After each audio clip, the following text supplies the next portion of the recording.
Hello, innovators, and welcome to another episode of the Jens Heitland Show, where I connect the dots of innovation and entrepreneurship with my guests.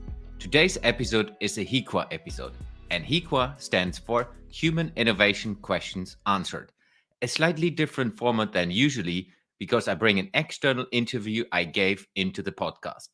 Last week, I was interviewed by Katharina Mormann from the Aragón Exterior here in Zaragoza, Spain. Aragón Exterior is the foreign trade and investment promotion agency of the regional government of Aragon, Spain.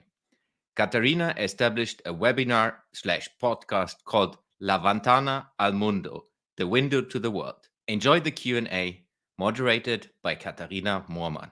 Jens, you have worked with large multinational companies for 15 years. Now, 2 years ago, you decided to set up your own company. And what you are focused on is boosting human innovation in companies. Could you just explain us a little what this is about? What's your philosophy, and what do you want to achieve in the companies that you work with? Yeah. So the main reason I have started with the human angle of innovation was in the learnings of IKEA, working with innovation in IKEA, which is like an international company, which most of the people listening, I guess, know. I've seen the missing points when innovation didn't work inside of that company, and later on as well with the big companies I've been working with, was the human factor. So you can take the best processes of the world, the best technology of the world, and try to implement that in an organization. But if it's not taken care of, that the people who are working with this, let's say, innovative ideas inside of the organization are adapting to that, the best idea is not going to happen. So that was a starting point where I said, hey, I have learned so much in IKEA how to do it right. I can use that and help other companies. So for me, it's basically three parts. It always starts from the inside out. It starts with the leadership. So I work with the executive board or the owner of the company. And then we look into how do we work with an innovative approach from a leadership angle? So how do you lead teams that innovation is getting like a culture inside of the organization? Then we work together with the total teams and the employees, with the partners and even customers of that organization. And the last part of what we're doing is basically bringing that into a process level. And it's like, how do you innovate? How do you build a systematic approach of innovation in an organization? That's what I've done over the last 2 years with multinational and local companies. Mm-hmm. So you really work with the whole company, with the leaders and also with the employees to incorporate this mindset in the company. Is that right? The culture. So, and it often sounds like, yeah, it's a fluffy level, but it's really focused on business. One example is, and that's why I'm in Zaragoza, one of the companies here in Zaragoza asked me to come for a whole year. And I worked last year with the owner and interviewed the management team and looked into, if you want to double the business, what are the limiting factors that don't allow you to do that? And it was really about, how do we build a leadership structure that allows you to do that? And how do you build a leadership approach? And of course, that's connected to the innovation processes and new ideas and new revenue streams you can create. But the team, the foundation, needs to be ready to be able to handle that. I mean, just doubling the business sounds already crazy, but if you truly believe in the leadership structure and build the people part into that, then it's going to work. And I'm looking forward that it's going to happen here in that Zaragoza company. Yes, I mean, you wouldn't think that that you could double your business by just changing the mindset of the employees. You would always think that there's a need to do big investments or have a new product or anything physical. So this is an interesting in the end, approach. it is an investment if you take that. So it's an investment into stepping back and saying, okay, what do we need to change from how we lead? And that was, I think for me, it's brilliant that the owner of this company decided, hey, we take 1 year to reconfigure our organization and then really take it to the next level. Because they're really looking into how do we build different locations in the whole world. And to be able to do that, you need to build a structure that allows you to do that. And that's basically what we work. And then while doing this, we build additional revenue streams which are not existing today. And that's then how you can double the business. Well, as we said, you have been working over the last years in different countries, I think in Russia, in Sweden, in Denmark. And now you have decided to settle down here in Zaragoza. How come? Yes. What's the reason? So one thing is, of course, the weather. Uh-huh. It's way better than in the north of Europe, and in Russia it was fairly cold. Minus 25 degrees in winter was not the best case. But it's basically I have built my company in Germany. So my main business was starting in Germany, and what I've built out from the first get-go is building an ecosystem company that allows me to live wherever I want in the whole world. Mm-hmm. And because my parents have lived in Spain for 7 years, there was always a dream for us in the family to go to Spain as well. So we found the opportunity with having this client here where they're demanding that I'm with them the whole time as the owner of the company. It was a perfect match. And after a couple of weeks, my wife and I have said, hey, this is not just for 1 year or 2 years. This is something we want to do longer. And that's why also one of the reasons I've started the Spanish company. Mm-hmm. Okay, so that's good. Good for Zaragoza and for you. I think it's a win-win. Yes. So going back to the innovation mindset, what do you think is necessary from both leaders and employees in the company to do this change and to really unleash the whole potential of human innovation? First of all, I think the most important step is that the owner or the executive board, that they are in and willing to do this all in. So that they decide one thing is, hey, we approach this, we want to build our business to the next level, and we take it to the extent that we're following it through. Because often what I've seen is you take an external consultant and they help you for 6 weeks and then they're gone, and then it's kind of there's a little bit energy going on, and after half a year it's died out. So for me it's really a long-term approach. The management team and the owner of that business needs to say, yes, we are investing a whole year, for example, like the example in Zaragoza here, on doing this. And then we follow it through to the whole organization, which means there's also no way back, so that the management layers inside of that organization, depending how big it is, they understand there's a change working. And then you need to work with the leadership structure in a way that you empower the people to take decisions. It's slightly different approach than, for example, in Germany, where you often have very hierarchical organizations. If you want to innovate and build the business in an innovative way, you need to reduce a little bit the hierarchy and then work more with the empowerment. How do you work with the people inside the organization? So it's a different leadership mindset, and that goes directly into how do you lead your business on a day-to-day basis. And that takes time for people to adapt and people to learn this way as well. So it affects the whole structure of the company, right? Yes. I wanted to talk a little bit with you about international teams, because you have been working in international teams a lot. For many companies that have subsidiaries abroad, for example, it turns out to be very difficult to align their teams in different locations and across different cultures.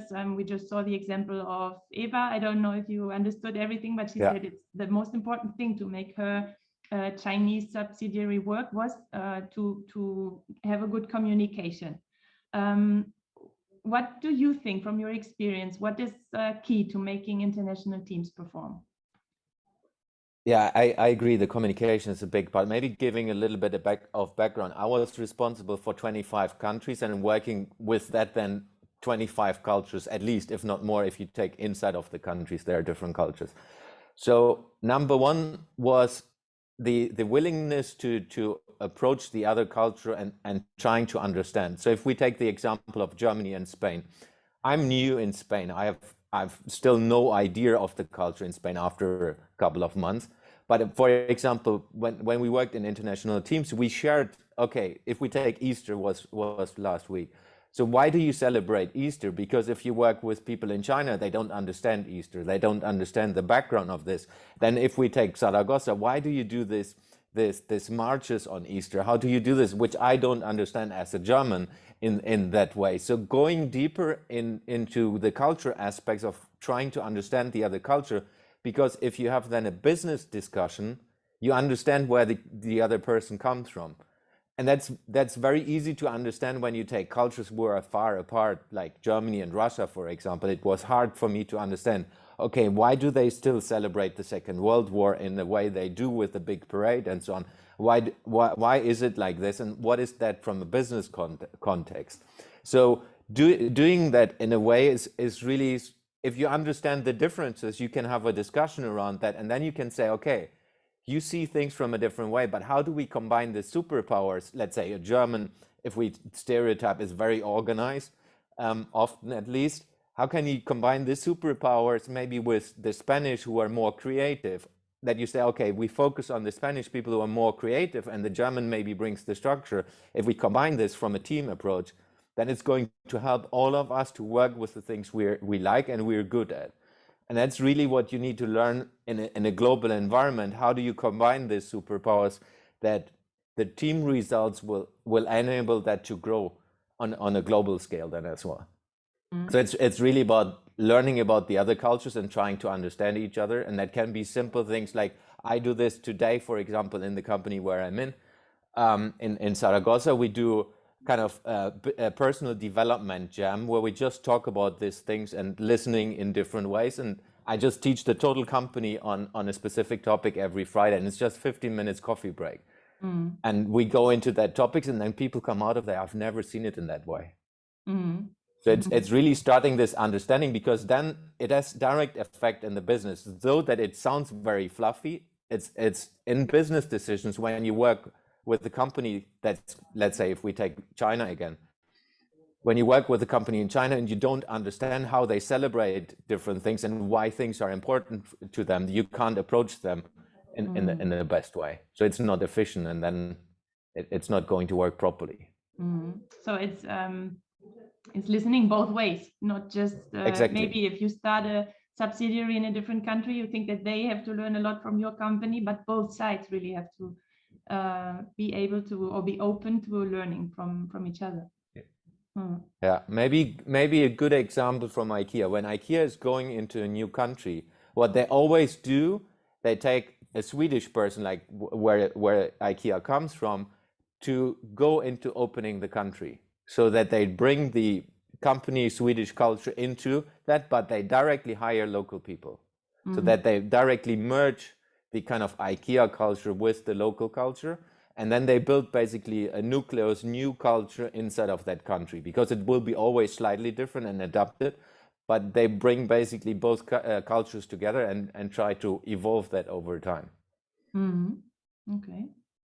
And well, you are an advocate for the efficiency of culturally diverse teams, and companies are getting more and more diverse. Most companies have employees from different countries and from different cultures. It can be challenging, I think, for managers to attend all those different approaches, different cultures, different ideas. It takes a lot of openness and patience to do this, and also to maintain this diversity. Is it a tendency for the teams to fall into groupthink and into not being so open anymore to other ideas? Yeah, that can happen. For me, the main responsibility of this is inside of the leadership. So whoever is leading that team and or the company, depending how big it is, needs to foster this and need to build a culture inside of the team that's not going back. Because a lot of companies, they work in waves. They are sometimes very innovative, and then they are successful, and then they're not innovative anymore. And sometimes these waves are like 50 years or 20 years.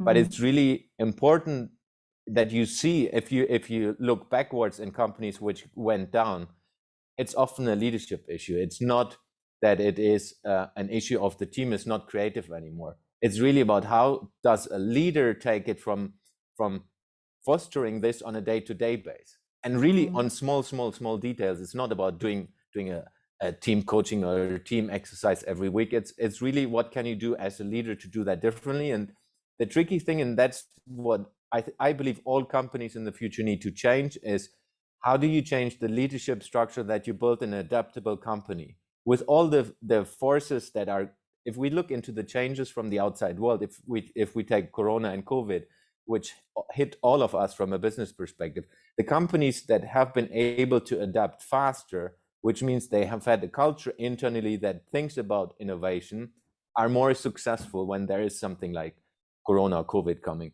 And I think the change from the external world with new technologies coming is getting faster and faster and faster. That means we need to change the leadership in organizations so that they empower the teams to be more flexible in an ongoing way.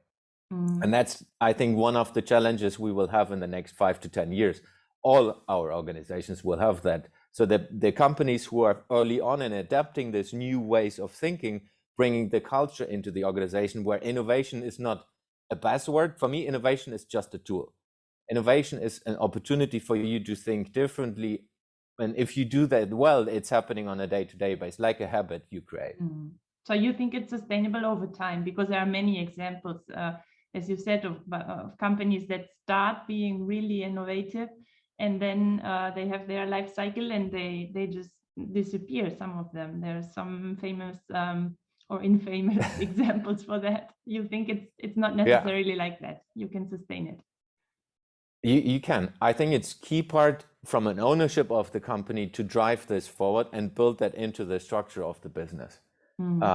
So like the executive board and the owners of that business need to drive that going forward. And that's why you need to build it into the culture, because even if the management is changing, which is happening in organizations, the culture will educate the new CEO. For example, if you get a new CEO, the culture will educate the new CEO that this is the way how we do things, like it is in all organizations. Even that we sometimes think a new CEO will get new wind. Yes, that's the case. But if the culture is very strong and innovative, then it's going to stay long term. The tricky thing, a lot of organizations are not investing into the culture, into people inside of their organization. And that's why it's going only, hey, there's a strategies, there's a budget for innovation, then it's getting towards innovation. And then it's happening maybe for 2 years if you're lucky. But then the wind is changing and the budgets are restrained, and then innovation is not happening anymore because there was no focus on the cultural part. And if we go back to IKEA has done this now over, I think, 70 years. And they're still innovating on a day-to-day basis. And that's because of the culture. It can be some kind of life insurance for a company to be to have an innovation culture. Okay, so we will look forward to see how you bring this spirit and this methodology to Zaragoza. Just one last question. Together with a partner you have in the United States, you will organize this summer several trips also for Spanish companies to Silicon Valley, to go there and learn from the large and small companies that are implemented there. Is this something you really recommend to anyone who's in a company, or is it for specific industries or profiles of people? I can highly recommend it to every company that's willing to innovate, every company that's willing to look into how do we adapt and get adaptable towards the future. Because when we organized this in the past, it was not about big companies, small companies, or where they come from an industry perspective. It was more about how do you learn the mindset of people who are thinking completely different every day. If we just take one example, the driverless car, which is self-driving cars. In Silicon Valley, that's normal already. Like you see this on every corner. For us, if we would see that in Zaragoza, that's like a spaceship. You can't imagine that. But they are living already 20 years ahead in some certain things. And specifically, if you work with the businesses and meet the people from the businesses, and that's what it is for me. It's not about going to Google. Yes, it is about going to Google, but it's more about meeting the people inside of Google and learning from them. How do they work? And when we did this in 2000, when I did it first time in 2016, we built connections between the people, and IKEA implemented things because of that trip. So there was a huge business benefit, plus the personal connection after one trip only. So the trip was paid back in less than half a year. easily, and then after that the return of that investment was very, very high for IKEA. So it's really the cultural aspect will help you to get the understanding of how do these innovators, who are for me the world-class innovators in the world, because they are all in one space, they're all in this is like 10 kilometer radius, and it's completely different world to what we're used to if we take Zaragoza or Germany, where I lived before. So it's really to get a glimpse of the future. Yeah, and that's maybe last point on that is that's also why I'm organizing this event next Friday here in Zaragoza. I'm just using that a little bit. The Innovation Jam, yes, so that's, tell us. Exactly. So that's bringing international people to us here in Zaragoza and share their stories on how do they innovate. So there will be people from the US, people from UK, people from I think Colombia and so on, bringing ideas and what they're doing to Zaragoza, and just sharing and having a networking opportunity. That's that in a small scale. Mm-hmm. So when is it and where? And where can people so it's next Friday, the 29th of April, here in Zaragoza, in the office of the Leisure Way, which is the company I'm supporting here in Zaragoza. Mm-hmm.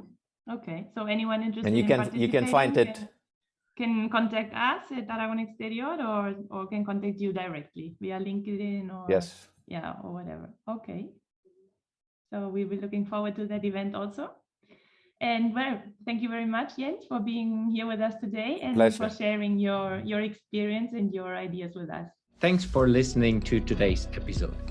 You will find the links and resources in the show notes of this episode. If you would like to support the podcast, the most impactful thing you can do is subscribing to the show on any of the podcasting platforms and give me a review. This will help me to reach more innovators around the world and bring some of you into the show. If you have any question to the guest or want to engage with me, feel free to reach out to me on social media and contact me there.